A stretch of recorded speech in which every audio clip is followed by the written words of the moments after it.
Welcome to Turmeric and Tequila with your host, Kristen Olson.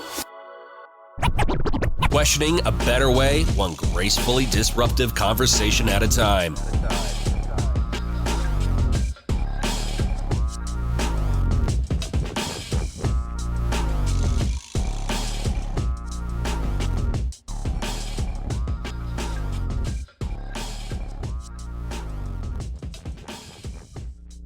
Welcome to Turmeric and Tequila. I'm so excited to have this conversation today. We have a mental health and physical entrepreneur, enthusiast, and fellow CrossFit family, Nicole Kernohan. Welcome to Turmeric and Tequila. Thank you for having me. Excited to be here. Yes, we are a connect of a connect. So I have to give a special shout out to Fred, who is such a varsity human, also fellow CrossFitter.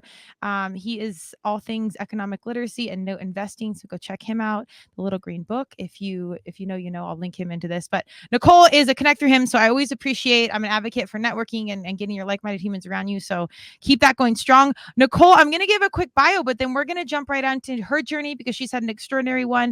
And it's really applicable to growth mindset, high performance for adults and the humans she coaches. And we're going to caveat this conversation that these are conversations you can have with your young humans, your kiddos, people you coach, fellow athletes at the gym that are younger, because these conversations are happening so much earlier due to social media and just, you know, society in general. So this is a good coaching opportunity for adults and kids.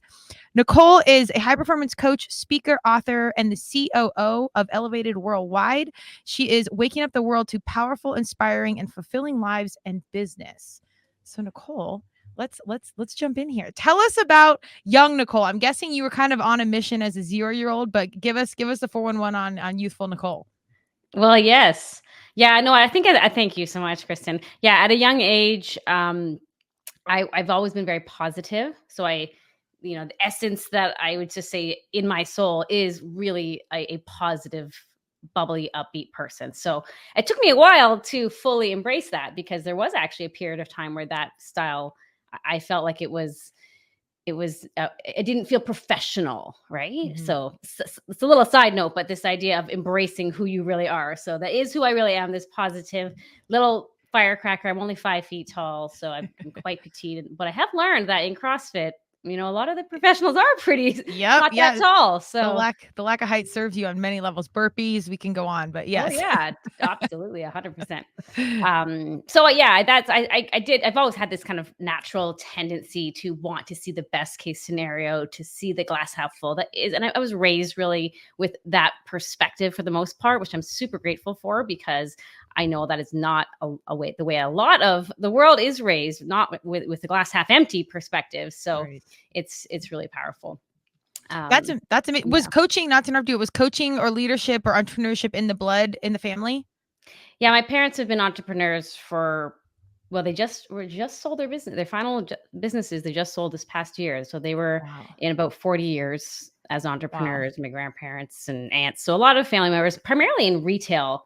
Fast food retail businesses. So, but entrepreneurship has been in the blood, and 100%, right. If someone is raised in an environment where they see that it's okay to do that, to branch off and to do your own thing, it's up to you. It's a choice, but you don't have to work 9 to 5 or work in it for someone. It's an option. Because I was raised in that environment, it was normal for me to decide after 10 years in corporate to go and start my own business. A lot of people thought I was crazy, but that's because they're programmed to not see that as a safe option. So, right. Mm-hmm. Well, a lot of it's personality driven, but to your point, a lot of it is nature and the nurture of, you know, leading by example and the influence in your life. So you see that opportunity. That's why accessibility and the conversation we're gonna have today is so important. So our young people can be led by example and not just, you know, talked to or talked at. It's us walking in it while we're preaching what we're walking in what we're preaching. And I think that makes a big difference in today's day and age. Totally. And it's all about like options, like just to your point, knowing that you're talking with them. Some people and their personality might totally embrace a 9 to 5. That might feel good. They might prefer to be in that environment or work more optimally in that environment. And then other people who are just big visionaries or don't stick to schedules, like they might operate better working on their own schedule. So it's not right or wrong or good or bad. It's just the ability for our youth and adults to be able to truly understand that there are options. So absolutely. Well, you speak a lot about growth mindset and authenticity, and I want to unpack the authenticity kind of quick, because I think that is where the rub with mental health really starts, where we've got, there's no good or bad, but how do we find out who we really are? As an adult, I probably started unpacking, asking those questions in like late 20s, 30s, where again, now our young people are doing some of these Myers-Briggs or just conversations on TikTok, in middle school to high school of, okay, either path is great, but how do I know what I authentically want to do? Like, how do I find my authentic self? Tell me like a little bit about your journey in that and any good tips you have around it. Oh yeah, that's awesome. So it is a big question. The willingness to explore it is the start, because we are primarily programmed. Like I use the word programming because it's just 93 to 97% of us operate on that subconscious level, where we are just programmed. If your parents said this or did this, or your teacher said this or did this before age 7, their conscious mind isn't developed. So I just want to preface by saying, our youth or adults, whatever you believe about yourself today may or may not be a fact, but it was programmed at a young age. Most of our beliefs are before age 7, 8, right? So Right. so it's just the willingness to even decide to look at it and say, wait, do I even value that? Do I even believe that? That's the first step. And that's my first tip. There you Is go. to ask the question, wait, is that true? Is it true that I'm not good enough to start my own business? Is it true Right. that the only way to make money is to work hard and work 10 hours a day? Is that a fact, or is that just a belief that I've been programmed to believe by often well-intended adults? Mm-hmm. Right? I'm not trying to throw everyone under the bus. They were programmed too. Right. So the first step is to be willing to look at it and take a step back and just kind of, it's almost like I like to say, wait, that's why I said wake up, right? When you said my bio, it's like, wake up. You've got to snap out of it, because we're so subconsciously programmed. You've got to snap out of it just to take a second and actually look at some of the beliefs and the perspectives that you have. And speaking of, allowing the youth to figure out who they are, figure out what are your actual desires. Mm-hmm. What are your passions? This is for the youth or adults. Like, what are things that you're interested in? If you love being creative, but you grew up in an environment where your parents were super analytical and they just thought creativity, you can't make money in that, so you can't do that for a living. Again, maybe well-intended. They want you to, the parent maybe wanted their child to succeed in life, and that was their belief that they passed on. So allowing yourself in this discovery to figure out, what do you actually enjoy? What are your desires? What are you passionate about? And just bringing those up to the surface can help open the crack to allowing yourself to see that.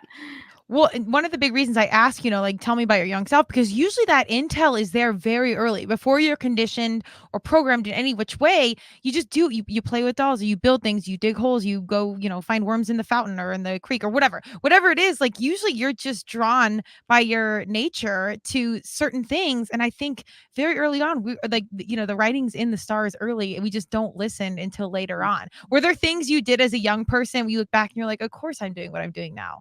Oh yeah, 100%. And this is so good. Again, for adults who are listening to this, or for if you have teenagers, or if it's some teenager listening, one of the ways that I've identified, and I even have seen my clients identify what they're good at, is to think about things that annoy other people about you, which is often something that has been going on for a long time. So one thing for me was that I talk too much. I'm like, okay, right? I just always was talking. I would be punished as a child. My mother would say, go sit in the corner. That there was a corner back then. Yeah. Oh yeah. And I was totally fine, because I would talk to myself. So I was like, this is no problem. Me and myself here are fine in this corner. And so she said, okay, stop talking. And that was the true punishment, right? So there are things that I've known that about myself from a young age, and sometimes those characteristics can either annoy other people, or you may have instances in life where someone squashed that about you. So that's why it is really good to allow it to come back out. And I love that idea, like to go back into childhood. For me, it was being positive, like too optimistic, like not realistic, and talking a lot were two things. And now I'm a positive psychology coach and speaker. And I didn't get here overnight. I went through other career paths, but eventually when you allow yourself to discover what you're really good at and what you really desire and what you value, you can step into that. And how perfect is that? I think it's really important that our kiddos hear that story, because I'm like you. If you don't have a podcast now, Nicole, you should at some point, because I was always talking. I was always in trouble. I was, distracted. I wanted to know, what's going on where. Like, I wasn't really a gossipy type. Tea is still not my thing, but I love just getting to know people and whatever. And it was. And we're too something. Too quiet, too loud, talking too much. You're too much in general. Your energy's too high. You're too positive. You're not positive. And like, we are always too something. So I think it's intel on probably what you're supposed to do when you're too something. And B, I think it's really early. It's good early to be like, if someone's saying I'm too something, like that's on them. Like whatever it is, like we're all too something for somebody and probably most people, but that's not your tribe. You don't need everybody to validate who you are.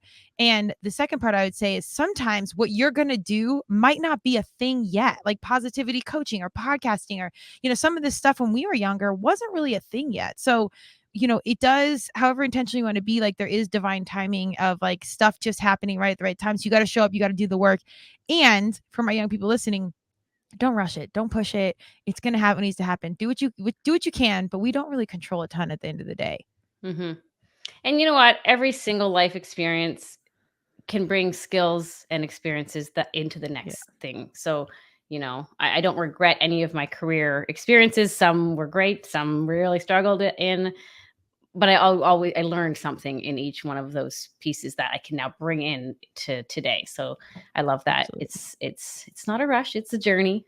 Yes. Yeah. Your life is not an emergency. Someone said that once and I was like, oh, but actually it is. I got to do this, this, and this. And so it takes some time.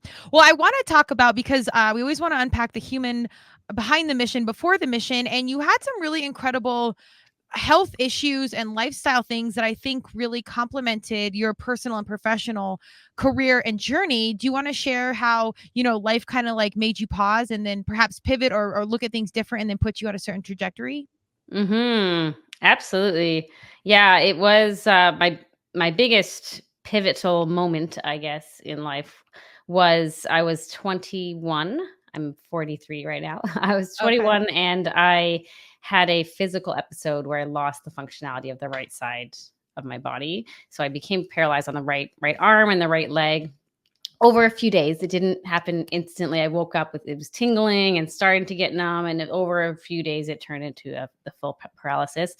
It was actually initially diagnosed as a stroke. I don't know if I mentioned that, Kristen, because at that initial brain scan, they only could see one lesion, and the symptoms are very similar. It was a lesion on the left side, and my symptoms were on the right. But later they found multiple lesions, and it re-diagnosed, which they had already predicted previously, but they officially re-diagnosed it as multiple sclerosis. Wow! So it was a shocking. Totally unexpected. I was young. I was generally healthy. One thing that I was not, though, was able to manage my stress. I was, to your comment a little earlier, like life's not an emergency, but really it is. Yeah. Everything's an emergency. Everything needs to be done right now. Everything needs to be perfect. That was, and it was programming. All right. I wasn't born with that perspective. But I know that put my body into a space of not being able to handle. Like eventually, if you're just in go mode, high gear all of the time, stress, overwhelm, anxiety, like your body's going to give you some signs. So I don't think it wasn't necessarily the cause of multiple sclerosis, but I believe it was likely the trigger of having some of those symptoms really appear and show up so profoundly. So that was the moment. Now, the interesting thing was my mindset was I was super optimistic and I did mention that I was naturally programmed to be optimistic. I was optimistic as a child, but the doctor said you may or may not regain functionality. It's typically degenerative. Like if anyone knows what multiple sclerosis is, it is, there are different forms of it, but it is typically a degenerative condition. This is 20 years later, and you can't see me. If you're listening without the video, and even on video, you can't see my whole body, but clearly by my intense CrossFit nature, I am I'm doing great today and have been for 20 years. But I heard the doctor's diagnosis, and I chose not to believe the prognosis. Mm-hmm. So this is key for anyone listening, parents, adults, humans. It's, we so often look up to people either in business or in medical field or other, and respectfully so. Like if there are diagnoses, or if someone's looking at your financials in your business and you just see the facts, like you can choose to accept the diagnosis and see that. That's not, you don't have to ignore it, but you don't have to accept the prognosis, which means you're going to go bankrupt, or you're likely going to degenerate over time, or like whatever the prognosis is. And that was, at that time I didn't know what I know now about psychology. I just naturally, innately had this unwavering faith and belief, 100% faith and belief that I was capable and going to heal and recover. And I know I didn't know at the time, but I know now, after studying for so many years, that was the catalyst of my ability to heal. And it was the catalyst that changed the trajectory of my actions. I met with lots of naturopathic doctors and nutritionists, and including my neurologist. When you believe that you're what's possible for you, it changes your actions, and it changes the energy in your actions, which obviously leads to different results. So that's a piece of the journey. That was the turning point for me. That really got me passionate about helping others. That's so crazy. I think universe, thank you for sharing that. I say God, universe, Madonna, whatever you believe, higher power somehow checks us, like I feel like in our hardest, weakest spot, and really makes you and especially if you're a high achiever, mission driven, focused, we talk about this a lot on the podcast, you're going to do it. You're going to fix it. You're going to keep going until bam, like something just breaks you down to your knees, quite literally. And you have to reevaluate. And then I think that natural intuition does come in. I don't know if that happens for everybody. However, I think things do happen for a specific reason. And now not only can you coach from like an educated stance, you've done this, you've run laps, you literally lived it. Like you have this example of like, well, I'm a tried and true example, plus school, plus education, plus experience. But here's my example of me doing it. I think that's so critical for coaches nowadays to say like, no, I didn't Google, how to help you on the way over to the meeting. I literally lived this and have walked through it and helped people in a certain way. And now, this was 20 years ago, they told me a certain thing, and I'm out here kicking ass in CrossFit and, doing family stuff and running a full schedule and being an entrepreneur, and like everything they said wasn't true. And again, you got to remember, doctors are like parents. They're doing the best they can with what they have. And the thing is, they're not fortune tellers. They're not future readers. They're just telling you something that, to the best of their knowledge, this might be what happens, even if they say it definitively. Also, don't believe, things that are too definitive. I've learned over the years, but it's really just, the best of what they have. Tell me a little bit, it was more natural for you, but let's lean into this like possibility mindset or growth mindset of how you embrace what was already there, but maybe if someone that's not so natural for them, like tips or angles that they can at any age lean into if they're facing some really tough news or just a tough situation in general. We've got a lot going on in our world, and we, a possibility mindset and growth mindset is always something we need in our back pocket. Absolutely. And it is interesting because it was so natural for me at that time that I was almost surprised when someone wasn't so optimistic. Because it was so habitual. I was like, why would I not be optimistic? What? It was just, I didn't get it at that time. I get it now. Yeah. To be honest, majority of people who would have been given the diagnosis and the prognosis that I would be given, my experience is probably 80 to 90% feel would actually lean towards the more negative, be in a bit more fear and a bit more worry. And that's totally normal and totally natural. It's not even a judgment. It's just an awareness. Right? That it is common for the first gut reaction to go into worst case scenario. Right. There are a number of things and perspectives that I use and that I recommend to kind of help keep that positive, or not even positive. To be honest, Kristen, if someone is in that and they've just been given a diagnosis of cancer or a business diagnosis, you're going to go bankrupt. I honestly, in a lot of cases with clients, I don't even recommend that. Let's just think positive and hope for the best. Because they're the negative part of them, the inner voice is just like wow, yeah, right. You don't even know what I'm going through. Like, I just got a cancer. How could you expect me to be positive? So I actually try to help them shift the words they use. And I can give a few examples. The words that they use to shift to a more neutral place, maybe slightly more positive, eventually positive, perhaps if they're capable of it. But I often use, I don't know if you've probably heard of, an energy scale of, Sure. Being in like grief or anger or shame, or it's really low. And then joy, gratitude, and love is, super high. But there's a whole bunch in the middle there. And if you just are in grief because you just got a diagnosis, and I'm trying to get you to go up to gratitude and think of all the best things in your life, there's just so many levels in between that people have a hard time jumping all the way up to that. But going into a place of, perhaps understanding. Can I go into a place of, can you just take a few deep breaths? I actually, like I said, I actually really have people change their words. I am such a, if you get to know me, like, words is one of my biggest things. Your words are a reflection of your thoughts and your beliefs. And if you change your words repeatedly, you can shift your thoughts and your beliefs with consistency, not just one time. Well, give us some good examples. I don't want to cut off your flow, but I think this is a good thing to lean into, and we'll jump back on path here. For sure. Yeah. So instead of saying, I can't believe I've got this diagnosis, there's no hope. I mean, it's cancer. I know I'm using that. I will be, this is not medical advice. I want to be careful if I'm using, I'll say MS in my own experience. It's multiple sclerosis. It's typically degenerative.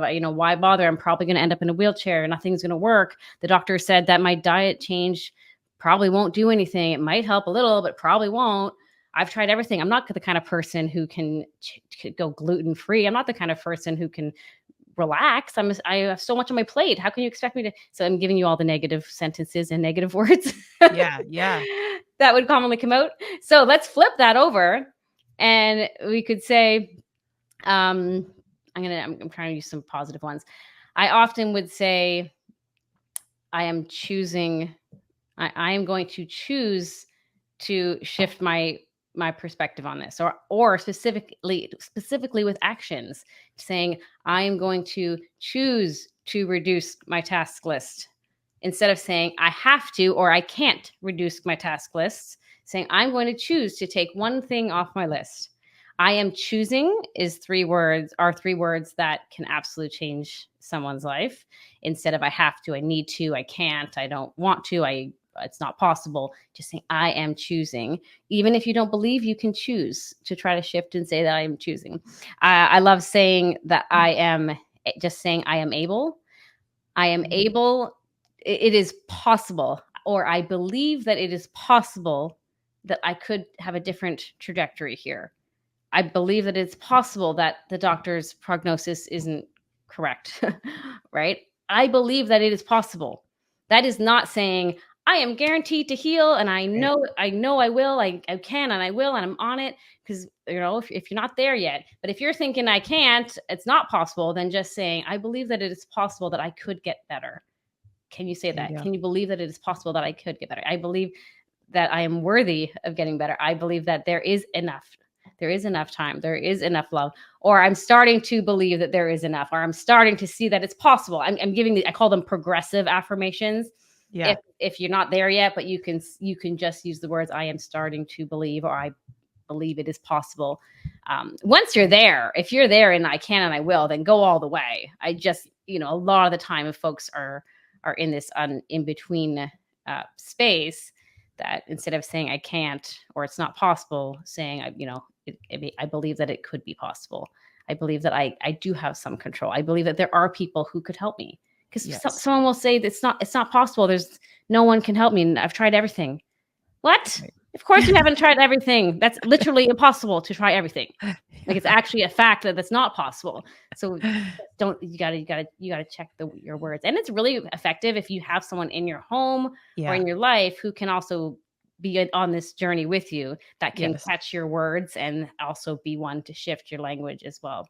Yeah, absolutely. Well, I think it's like you initially said, it's like flexing that muscle of awareness. Like if you can get into that conscious space of like, all right, what do I really care about? What are my goals here? What are my desires? And then it's like, well, shit, I'm here. What else can I unpack? Like what is my mindset? How do I talk to myself? And this is, I mean, as an athlete and an entrepreneur, transitioning to entrepreneurship was easy for me because athletes, I learned very early. I was a top 20 D1 athlete. It was like discipline and all these lessons I needed. They were outside of sports. I was there to compete. And that's all I cared about. But really, I was getting all these life skills of consistency, discipline, and what have you. And I wish I had more of this mindset coaching earlier on of like, do you think you're going to score the goal? Are you worried you're going to drop the ball? Like I wish I had more of an awareness of the negative talk that I had. So this is like I think a continued practice, just like CrossFit, sports, entrepreneurship, that you got to stay in it. So yes, if you can get the humans around you to hold you in some sort of point of accountability, but just that daily check-in of like, what am I saying to myself? And then it's such an old school thing to be like, I've tried everything. Like that's such a parent thing to say. Like, don't do that. Don't antiquate yourself like right there off the bat. Like don't become your parents right away. Yeah. Right. And I really appreciate that sports analogy as well, because that's a great example of all science and theology believe there's a lot of things that they're not aligned in, but believe that you become what you think about. Yes. And so if you're thinking, and you've probably heard this, I'm going to drop the ball. What if I drop the ball? I hope I don't drop the ball. Even if you say, I hope I don't drop the ball, if you close your eyes, what is the picture that you see in your mind right now? You see dropping the ball. I've used this with even young children. I do this with my son all the time. I will never, he's 9 now, but I would never have said to him, don't put your fingers in the socket. Don't spill the milk. Because kids think in pictures, so do adults, but kids even more so. If you say, don't spill your milk, he's going to spill his milk not even weird spiritual reasons that may be so as well, but because the picture in your child's mind is now spilling milk. That's what they see, even though you said don't spill. If you say, hold your cup steady, hold it steady, hold it steady, hold it steady, or walk around the pool, always get your walking feet in, make sure you're walk confidently around the pool instead of saying, don't run. Right. Like right. we are so unconsciously using our minds in photographic ways that we create what we expect to create by the pictures we hold. So 100%. Well, what's funny is like, because if you don't, we'll get to like the science and the woo and the balance there, the turmeric and tequila, because all things can be true. And I always want to tell my parents, I don't have kids, but I've coached for my entire life. So I've worked with our young people forever and I love it so much. If I could tell parents one thing, it's that your kids are listening. You are their absolute first influencer. Like whatever you think, however much you think they're not listening or they don't like you or whatever, they're different than you. They absolutely are. You are 100% their first influencer, and they're listening to it. And when you're saying don't do it and they do it, well, it's showing you right there that it's working. That they're listening, they're picturing this, and they're doing what you're saying not to do because that's what they see. So if you flip that, like it literally, the example of not to do it is showing that it works. So you can shift it to saying that it does do it. So I hope that makes sense, but it's literally showing you that it's out there and it's working and they're listening. Absolutely. If you got a teenager and you say, don't come home late, you better not come home late tonight. You better not get home late, instead of saying, please come home on time. I would really appreciate if you come home on time. Are you able to come home on time tonight? Would you be able to come home on time? Like now they're thinking on time. I want to be on time. Yeah. It's so crazy, but it seems too simple almost. And yet you just practice it, test it out with your children and yourself. And you'd be shocked at how effective the use of words is. Well, we think that, positive change or like these, big things have to be like this big grand gesture of it's got to be hard. It's got to be rigorous. When it's like, no, small things can equate to large change and it can happen over time. And it's just one small shift. I think just in our, American and perhaps the Canadian, she's in Canada, we're international right now, societies that we need this grandiose thing to make this big pivot where really you don't. It can be something smaller. It can be just you doing one thing different and that's enough. Was that easily attainable for you as a high achiever, or was it like you were searching for this big huge thing to change like all this stuff at once? Like when I first got my diagnosis, or just in general? Well, just in general. I mean, I'm guessing diagnosis, but even like, getting out of college and like you chasing these big goals, like, I mean, kind of life in general as challenges approach us. For sure. When I was getting into things, I was always looking for the big things. What is the big thing I can do to move mountains? And I have since, having been studying this for almost 10 years now, like psychology, have come to understand that the way you make the most profound change is actually small things repeated over time. Yeah. Small shifts. And then you, in a year, you look back or you bump into someone who you haven't seen in a year, and they're like, wow, you're so different. And, so many things have changed, and you almost don't realize the magnitude because it's actually the small incremental change. It's like the hockey stick, right? It seems small at first, the willingness to be consistent over time, which I did martial arts for 10 years, even prior to my MS experience. So that did cultivate in me an ability to be disciplined, which has served me very well in other areas of life.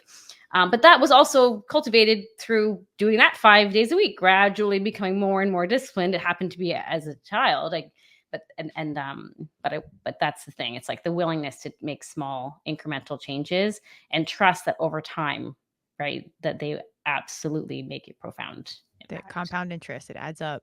Yeah, exponentially. Interest. Well, let's unpack a little bit, because I love turmeric and tequila. I love it's a nice lighthearted metaphor that mutually exclusive things can coexist peacefully, even when they seem different. They can sit together, and I think that's the science and like the energy. And to me, at the end of the day, everything's energy. You can get into this physics conversations if you're more into like the woo and intuition and like all that, yes. And the measurement of energy is physics, so it always comes back to the science. However, I love like mindset in that, like, I'm a freedom chaser. So like knowing that I have control or the ability to do me, to manifest, to do all this stuff. However, the science explained, I'm not one of those that really cares. I just like to know and trust my gut and be out there.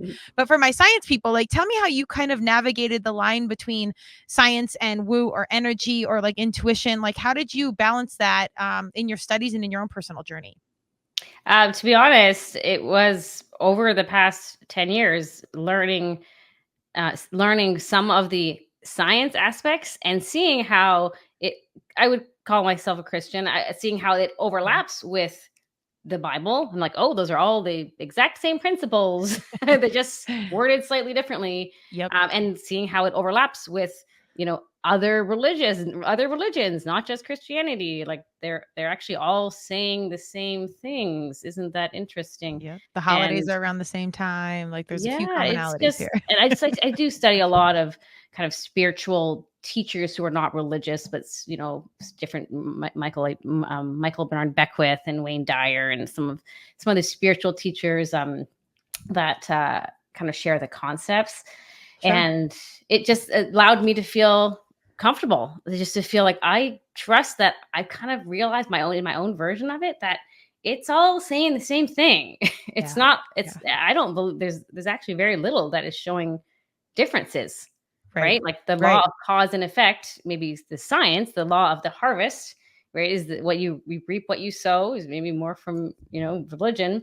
And it's just, or the law of karma, what you put out comes back, right? They're all saying the same thing in just different ways. So hope for me, that has just allowed me to feel super confident and trusting. And I just feel like I can trust myself and trust myself to also find the information that I feel aligned with. And it's been pretty powerful. Well, and I think that in itself, that open-mindedness, again, here we are with awareness, is really critical, because it's not just about you right now. You're a point of influence. You're an influencer. You're a leader. You're a coach.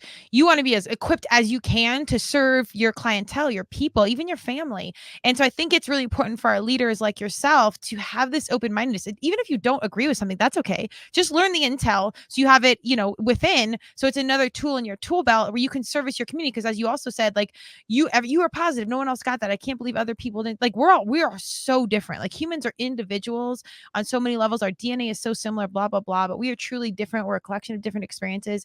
And as a coach or leader, parent, whatever, you got to have these abilities to somehow customize your approach with each human to better relate, to better connect, even if it's not a professional thing, just to, vibe with them on a very human, casual level at CrossFit. Like, you got to be able to be open-minded to people believing things different.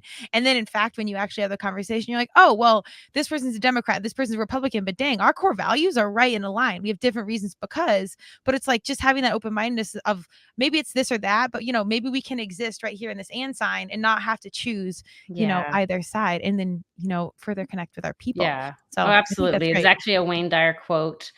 you may have heard, but I live by. It says, be a person who is open to everything and attached to nothing. Hey, And I even would share, like, I believe what I believe right now. Yeah. I'm not opposed to finding new information that might shift what I think or believe in this then. It's just, I love that philosophy, and that it just allows me, at least in my experience, to be open and unattached. It also allows me to just handle things in life, right? If I thought I was working on this big business project, expecting these big results, and it doesn't turn out that way, I can say, oh, isn't that interesting? Yeah. Darn, we lost all that money. It's not joyful. I don't have to be excited, but I'm not attached. Or if I have a big vision, or you have a goal you're working towards, and the first attempt or the method you use to get to that goal doesn't work, you're not attached to it. You haven't tried everything yet. Just try something else, and it can be uncomfortable or painful if you put a lot of time or money or resources into something and it doesn't work. Yeah. But the reason it's really painful, the suffering comes when you're attached to it. If you're unattached to it, you can allow yourself to learn the lessons. And so, yeah. I love that. Well, amen. I think, the famous quote, I'm not traditionally religious by any means, but I'm here for all of like the readings and intel and all things. And being a branding professional, it's so funny to me how people get so wrapped up in the packaging, the label. And I'm like, the fucking product is the exact same thing it was. That's great change. Like, I get it. I'm here for you. I'm here to help you do this process. And it's like your soul, however we identify ourselves is fine. It is the exact same thing. No, I can tell you I'm 52 or 26 or, I'm great at cycling or I'm a CrossFitter, but you're looking at exactly what it is. So it's the branding thing is always kind of just like a funny thing for me personally. And I consistently have to have that awareness and let go of things. And like you say, not be attached. Like, we're doing the podcast, we're doing this business. And it's like, well, life's what happens when, or what's the quote where it's, life's what happens when you're busy making plans, or God looking out for you, something like that. Yeah. And it's true, because most of the things you plan are not going to happen. Like, I hate to be the bearer of bad news, but that's actually good news, because usually if you let go and hold space just enough, this is consistent work in progress in my own life, like the right things will come in. And that's really, really, really hard. Yeah, absolutely. And it's just the freedom. Like, it made me think of, I take quite a few flights, and if I miss a flight, or if I'm about, I'm not, I can just breathe through it. I'm like, okay, maybe I'm supposed to meet someone on the next flight, or there's some, like, it's just, I rarely will be, I've done it enough, done this work on myself enough to almost not feel disappointed at all.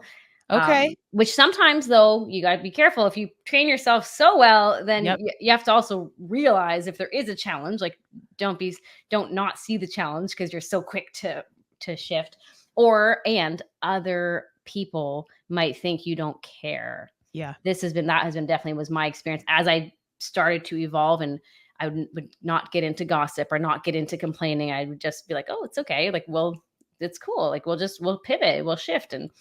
And sometimes the receiver is not on that wavelength, and especially if you're changing and they aren't aware of your changes, it can they can think you don't care, or you're don't you see, right? So it's just interesting having these perspectives, growing personally, and being aware of the other people in your life. They need to be brought in to the fact that you're changing your perspective. Totally. Well, there's cultural and social norms there that need to be consistently unpacked. I do want to ask, so intentionally, for our young people, but also for our adults, because I've noticed as I've done work, it does need to be a conscious conversation. I hope it is amongst your family and friends, because those should be the humans you're closest to. But the 5 people around you are your biggest influences. As you did your work and I'm going to say, like, leveled up, higher vibration, did you see the humans around you start to shift in and shift out? Like, did you have a different group? Mm-hmm. Yeah. Yep. Yeah, I did. I mean, my direct family, my parents, are fairly high vibe, I would say. Okay. So I'm very blessed and grateful. And even my siblings, but I did have some friends and some peers that, I for the most part, I didn't have a negative major falling out. However, that does happen. That can happen. And I have had clients where that has happened. But for the most part, what happened in my own life experience is that I just spent less time with or change the types of conversations, set some new boundaries, and then added the new people who are just right. If someone's in a worst case scenario way of habitually thinking, or they just they think it's dangerous to go start this business or dangerous to go to CrossFit, that's fine. I don't even want to judge them for their perspective or their belief. We can't talk about those things because we're not on the same page. So I would just choose to spend less time with or not talk to some people, and then add more people who are ahead.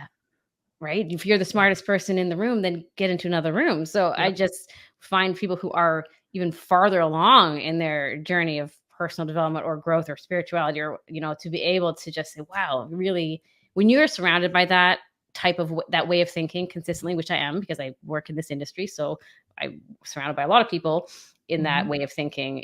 You just never want to give up because you have people who are influencing you to keep going. It doesn't mean you won't pivot, right? Like you might pivot if that pathway or that even your goal or your path that may evolve, but you're never going to quit on yourself when you're surrounded by people who continuously help you move forward and see a positive perspective. Amen. That's so real. We talk a lot about, again, marketing and branding. It's kind of funny that I found myself in marketing and branding because it's just leadership and roles. It's such a juxtaposition as we're here for, intentionality with my young people and everything else, because so many messages are coming through TV, phone, what have you. And being a marketer, you're kind of controlling that. If reality is nothing more than applied meaning, a lot of the meaning is coming through this as a young person. But it's good for us as adults to recognize that, yes, that power of influencers is real. It's a thing. It was long before the term was coined a certain way for marketing and branding or big companies or sales. It's been there. So like those 5 people around you are your influencers, even as a 99-year-old. Like we are constantly products of our environment. And again, that awareness and that consciousness. So like, all right, like what are we talking about?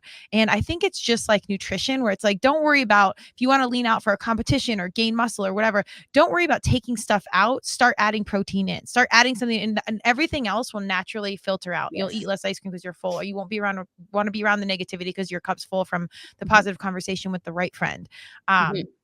So I do think sometimes if you're just even mildly aware, it will just naturally 100%. No, that's a good point, because then that was my own personal experience as well. I didn't have to have a breakup conversation with a friend or family member. It just, we no longer resonated as much. Yeah. If someone, and that's okay. If they used to complain to me and I'd be like, oh, that does suck. I can't believe that happened, and now I say, oh, it's okay, or I just change the topic. Like I'm not a sounding board. People in my life today know, my whole team knows, like we can be open and authentic and vulnerable if they need, but if you're coming to me just to vent, like I'm not probably the right person for that. Right. Well, it comes down to protecting your own energy. Like if you're showing up for clients and you're a mom and you got your gym workouts, and I think selfish gets such a bad term, but if you're not filling your own cup and taking care of yourself and selfish with your energy, you can't serve. Like you cannot serve without being selfish in some capacity. So it's really important. Did you have a breakthrough there where you're just like, all right, I got to draw some hard lines and so I can show up for the greater good? I mean, I do today, but I don't know. I think it maybe was kind of where when we were talking about gradually over time. Yeah. I didn't have like a moment necessarily that I put a line in, although that does happen. I've had many clients who've had to do that, where there are instances. Although I do remember, I'm just thinking of our parents with children. My son he's 9 now, but there's some because you're so influenced by the people around you, as you were talking about, adults and children. I've had moments where I'm like, oh, I want to just like sort of monitor the amount of time that you're influenced by these people. Like he doesn't have anyone in his life who's just a totally terrible influence that thankfully I don't, at least not that I'm aware of, but I'm like wanting to monitor a little bit of how much time are you being influenced, not because every little soul is perfect. The soul inside of them is perfect. And we talk about, it's not a bad person. It's just a good person having some bad behavior, making bad decisions. Like, so I tried to separate from, people themselves being bad versus just maybe taking actions that are not effective or not, or could be either dangerous or just negative or mean or whatever, because he's 9. But I am conscious and intentional with like having conversations with him. Like, how do you feel when you're around this person? Do you feel good or do you feel not good? Like, I'm trying to not, and for those who are parents, thinking about having conversations with their children, try not to have leading questions. A leading question is when you ask a question and you're expecting a specific answer. Attempt to not do that. Coaching 101. Don't ask leading questions. If I do ask a leading question, I tell the client, this is a leading question. And the answer is yes.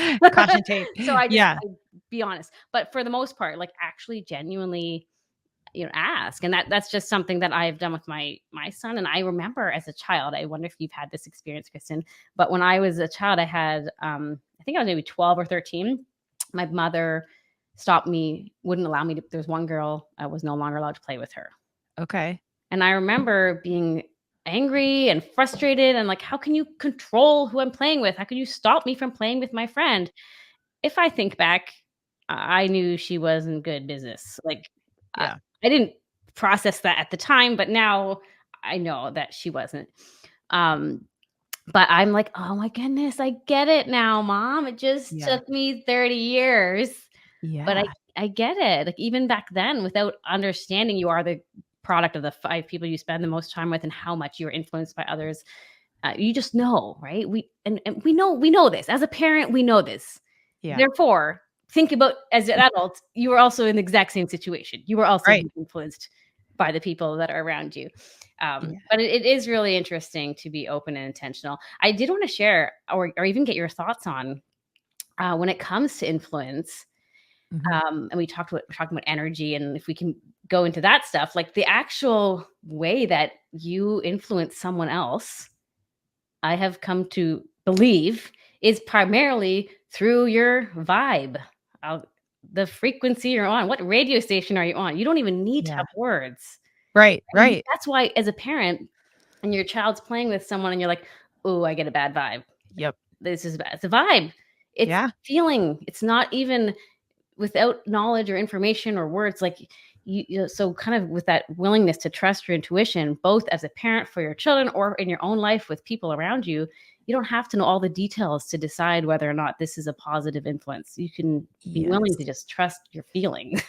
Well, and it kind of goes back to our conversation of like, as a kiddo where you did or didn't do things, you didn't have this big conscious conversation, all these degrees and, courses and all this stuff. Like I'm here for the higher education, beginning on Varsity Humans, all of that. And the biggest thing I would tell my kids right now is stop listening. Don't listen to your parents. Don't do this. And obviously don't do bad things, whatever, but get with yourself and get to know that inner voice and start to unpack that early and just trust your gut, because energy can't be created or destroyed. This is basic physics. It is what it is. And, as you you rub your hands together, there's heat, that heat goes to somewhere. So we are constantly ingesting and excluding or exuding energy. So it's this consistent exchange between humans that we're so unconscious of, and we don't talk a lot about it. But yeah, if you're picking up a bad vibe, even if you can't explain it, you don't even need to go tout it from the rooftops of like this person XYZ. Just lean in, have some grace, take some space and unpack it with yourself. And that's enough. I think we get way too far into the academic side of like explaining this. And like, I get it, because I'm one of those too. And as a 0-year-old, intuitively, if we're foraging and hunting before things were as established and, it's civilized as it is, like you had these instincts, don't touch the fire, don't run after the rhino, like do certain things that are there. So I think vibes are everything. This could be a whole podcast in itself, but energy in general, when you get a vibe, and I was a comm major, I think it's like 80+% of our communication is nonverbal. So if you're reading the room and you have the awareness, you can tell if someone's just, not awesome or is awesome. There was this book, oh God, it's been years. I don't even think I finished it. I gave it away. It's called Truth is a Frequency. And there was some example where they would hold food, like if this was an apple at like Whole Foods or whatever, and you could close your eyes and stand there. And if it was good for you personally, like your body would lean forward or backward, and you could intuitively see if something's good or bad for you. So that's, I don't know how in-depth science that is, but there's one example I never forgot where it's like, man, all answers truly are within. Here for the research, here for all of it. And if you can really get in touch with yourself and then lean into that intuition and trust yourself, I really think that's 90% of life. Yeah, absolutely. I did partway through my career journey opened a health food store. Okay. So for 3 years, I ran a health food business, primarily supplements. But I got a nutritional designation as a nutritional practitioner at that time. And I had naturopaths and nutritionists that worked in our environment. And there's a whole other story to that.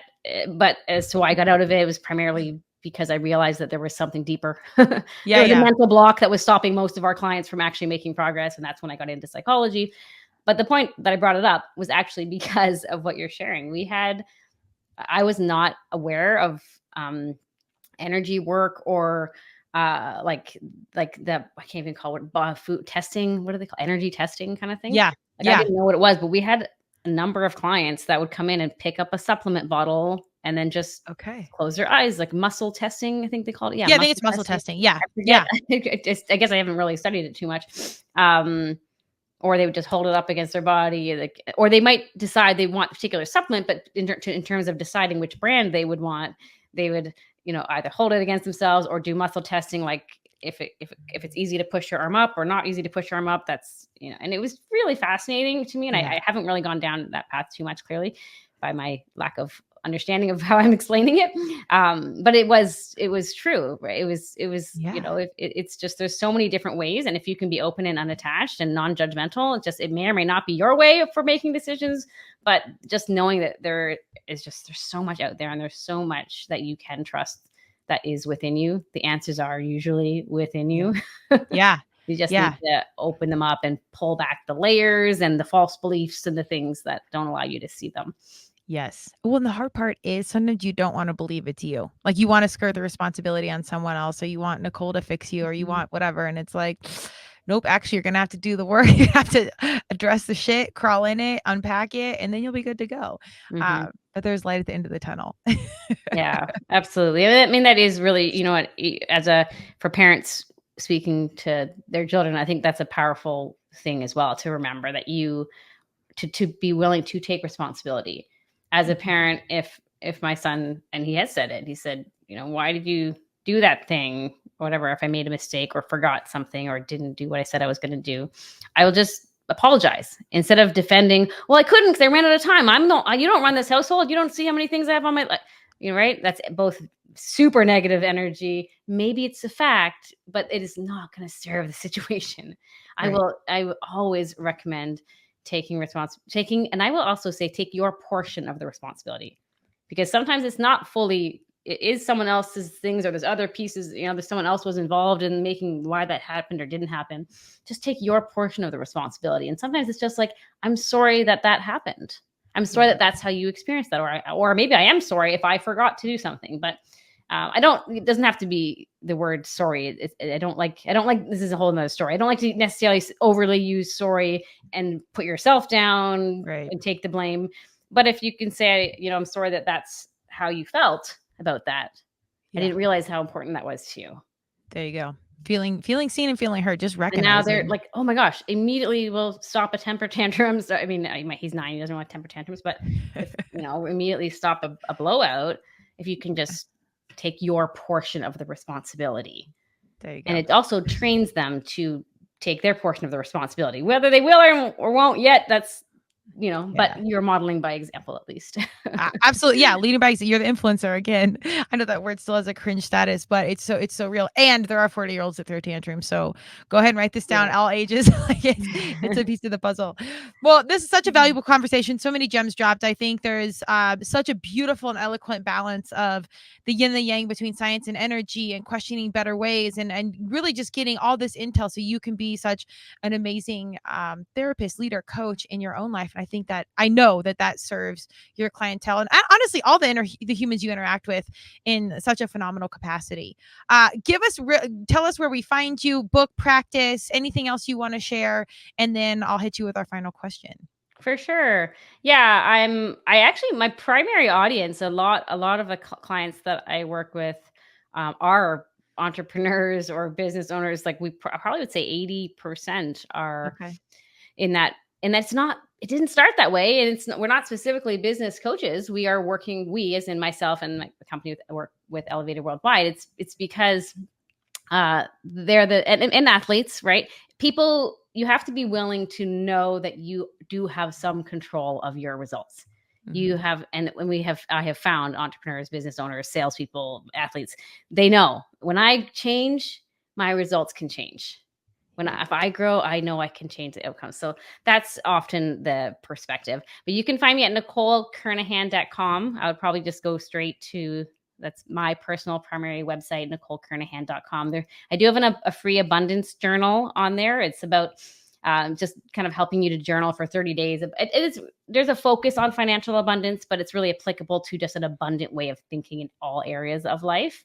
And I also have a spot on my website if you want to connect and have a free chat and just learn a little bit more. I'm happy to connect through that as well.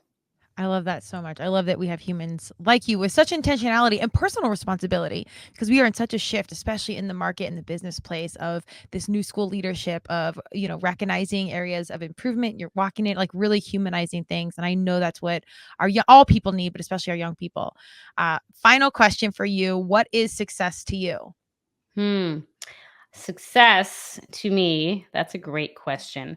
I actually use an ancient definition of success. I wouldn't say ancient, but it's from Earl Nightingale.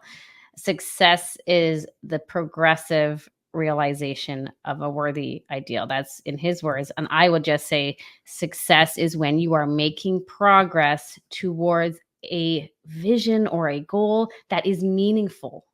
Yeah. So success is, in my opinion, knowing where you're going. So you do have to put a destination to the GPS. Otherwise, it's just going to keep telling you where you are. So getting some clarity on having a goal in your life, a purpose and a vision, and then making progress, right? Yeah. Progress is not only success, progress is happiness. How awesome do you feel when you make a little bit of progress? Yeah. Right?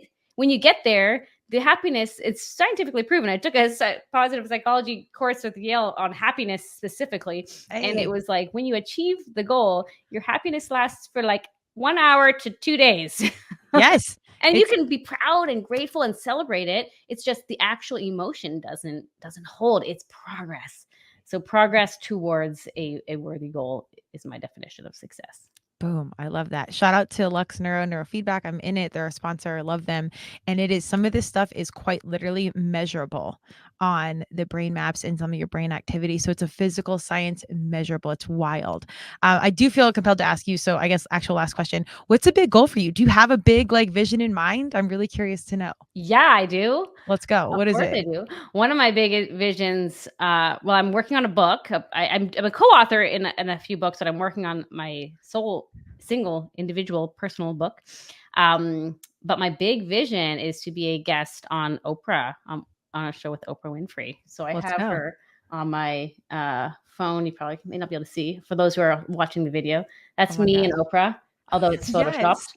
Yes, girl. I love this. Okay. But yeah, she's super inspiring to me, her whole life story, and the ability to do that would mean that I know I will have the capacity to influence a whole lot of people because of her platform. So chase and impact. I love it. And I love the visualization, not creepy at all. You cut and pasted her. I'm going to do that. I've done that with a few things. And I would say, your lips to God, universe, and Madonna's ears. I see it coming through all the way. And that's awesome. And I love the energy in general. I think that's your most powerful asset, and the positivity is tangible, which is remarkable and so needed. You probably couldn't be more on time just in the landscape of the world right now. So I wish you all the power vibes. But I love it. Keep doing what you're doing, but mostly just keep doing you. Cause I think, like I said, I think that's your most sellable point. That is that's the impact piece. Well, thank you so much. I really appreciate that. Yes. I wish you all luck. Go check out what Nicole has going on. I will, of course, list all her handles and labels out there. And perhaps when you have the book out, we'll revisit this conversation and we'll have you and Oprah on the show. Yeah. That's awesome. Right. Thank you, Nicole. Thanks.